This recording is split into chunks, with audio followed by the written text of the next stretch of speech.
नमस्कार विद्यार्थियों, मैं सिंबूराम, सहायक आचार्य हिंदी। प्रिय विद्यार्थियों, इस वीडियो में हम केशवदास की रामचंद्रिका के बारे में अध्ययन करेंगे। सामान्य परिचय। केशवदास अलंकारवादी आचार्य थे और आचार्य रामचंद्र शुक्ल ने केशवदास को कठिन काव्य का प्रेत कहा है। ये प्रश्न बार बार पूछा जाता है, ध्यान रखें कि केशव को कठिन काव्य का प्रेत किसने कहा? आचार्य रामचंद्र शुक्ल ने कहा। कठिन काव्य का प्रेत क्यों कहते हैं? उक्ति वैचित्र्य, पांडित्य प्रदर्शन और कठिन कल्पनाओं के कारण आचार्य शुक्ल ने केशवदास को कठिन काव्य का प्रेत कहा। डॉक्टर श्याम सुंदर दास के अनुसार केशवदास में सहृदयता व भावुकता का अभाव था। केशवदास के प्रमुख ग्रंथ, परीक्षा में इसके संबंध में भी प्रश्न पूछा जाता है कि केशवदास के किन्हीं 2 ग्रंथों के नाम लिखिए या किन्हीं 4 प्रमुख रचनाओं के नाम लिखिए। तो केशव के प्रमुख ग्रंथ या रचनाओं में पहला कवि प्रिया, यह एक अलंकार ग्रंथ है।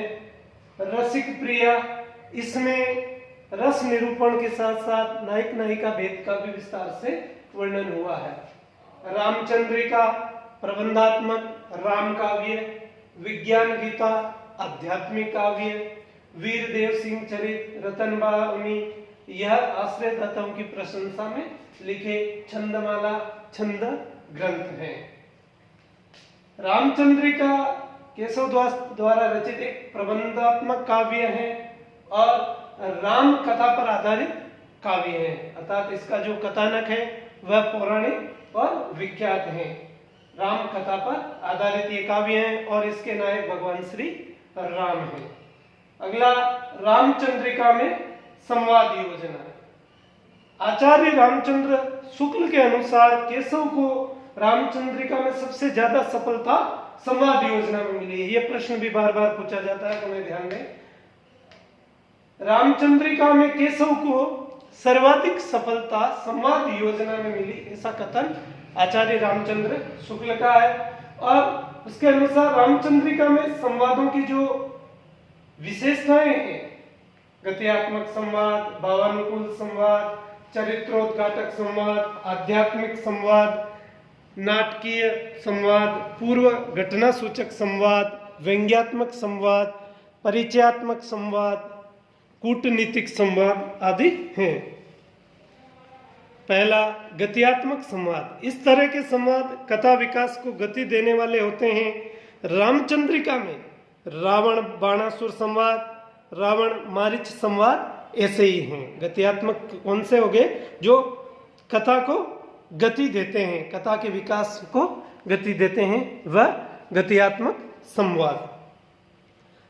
दूसरा, भावानुकूल संवाद। रामचंद्रिका के पात्रों के आंतरिक भावों की सशक्त अभिव्यक्ति देने में सफल संवाद रहे हैं। इस दृष्टि से परशुराम राम लक्ष्मण संवाद अत्यंत ही सुंदर है। जब शिव धनुष को भगवान श्री राम तोड़ देते हैं तो परशुराम क्रोधित हो उठते हैं। राम उन्हें शांत करने की चेष्टा करते हैं और उनके शौर्य की प्रशंसा भी करते हैं, परंतु परशुराम शांत होने के बजाय राम के गुरु पर भी कटाक्ष करने लगते हैं। तब राम क्रोधित होकर कहते हैं, भगन कियो भव धनुष साल तुमको अब साले, वृथा हुई विधि सृष्टि इस आसन ते चाले। अगला, चरित्रोद्घाटक संवाद। ऐसे संवादों के माध्यम से पात्रों की चरित्रगत विशेषताओं का उद्घाटन होता है, यानी कि यह संवाद किसी पात्र के चरित्र का उद्घाटन करते हैं, चरित्र को प्रकट करते हैं। रामचंद्रिका में ऐसे संवाद जनक विश्वामित्र संवाद, राम परशुराम संवाद, हनुमान रावण संवाद आदि महत्वपूर्ण हैं। चौथा, आध्यात्मिक संवाद। रामचंद्रिका में कुछ आध्यात्मिक संवाद भी आए हैं, जैसे राम वशिष्ठ संवाद इसी कोटि का है, जिसमें राम अपने गुरु वशिष्ठ से मुक्त जीवों की परिभाषा पूछते हैं। उसके उपरांत गुरु वशिष्ठ भगवान श्री राम की जिज्ञासा का शांत करते हैं जिज्ञासा को। तो इस प्रकार के आध्यात्मिक संवाद भी रामचंद्रिका में देखने को मिलते हैं। अगला नाटकीय संवाद। नाटकीय संवाद में पात्रों के हाव भाव व्यक्त करने की क्षमता होती है। रामचंद्रिका के संवादों में भी पर्याप्त नाटकीयता है। पूर्व घटना सूचक संवाद। ऐसे संवाद जिनसे पहले घटित घटनाओं का परिचय मिलता है उन्हें पूर्व घटना सूचक संवाद कहते हैं। राम वनवास तथा दशरथ निधन का सूचक भरत कैकेयी का यह संवाद भी इस दृष्टि से द्रष्टव्य है या उल्लेखनीय है। अगला व्यंग्यात्मक संवाद। इस तरह के संवाद अपेक्षाकृत रुचिकर और प्रभावात्मक होते हैं। उक्ति वैचित्र्य और चमत्कार प्रदर्शन करने वाले होते हैं। रावण अंगद का संवाद हो या परशुराम लक्ष्मण संवाद, इनमें इस तरह की व्यंग्यात्मक दृष्टि देखी जा सकती है। परिचयात्मक संवाद। ऐसे संवाद प्रचुरता से हैं जिनसे परिचय मिलता है, जैसे जनक विश्वामित्र का संवाद है या हनुमान राम में संवाद परस्पर अपना परिचय देते हुए किए गए हैं। अगला अंतिम कूटनीतिक संवाद। कुछ ऐसे संवाद होते हैं जिनमें कूटनीति का पुट होता है। इसमें रावण अंगद का संवाद उल्लेखनीय है।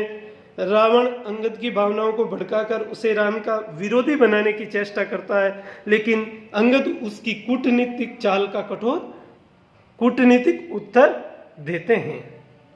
अगला रामचंद्रिका की छंद योजना।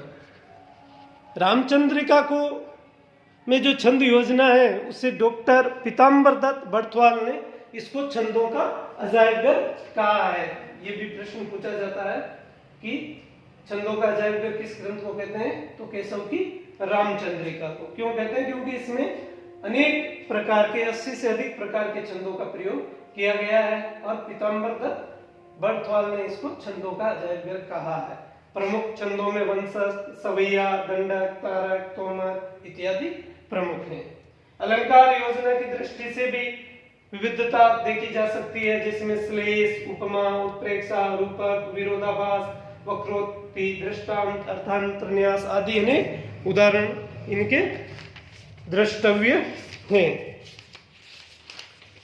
तो अलंकार योजना की दृष्टि से भी यह एक श्रेष्ठ ग्रंथ है।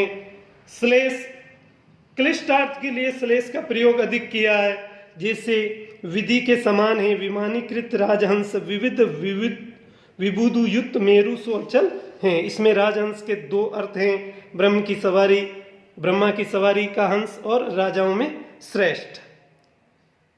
जैसे अब अगला है इसमें उपमा का भी अनेक उदाहरण हैं, जैसे शुभ द्रोणगिरी मणि शिखर ऊपर उदिति औषधि सी गनो।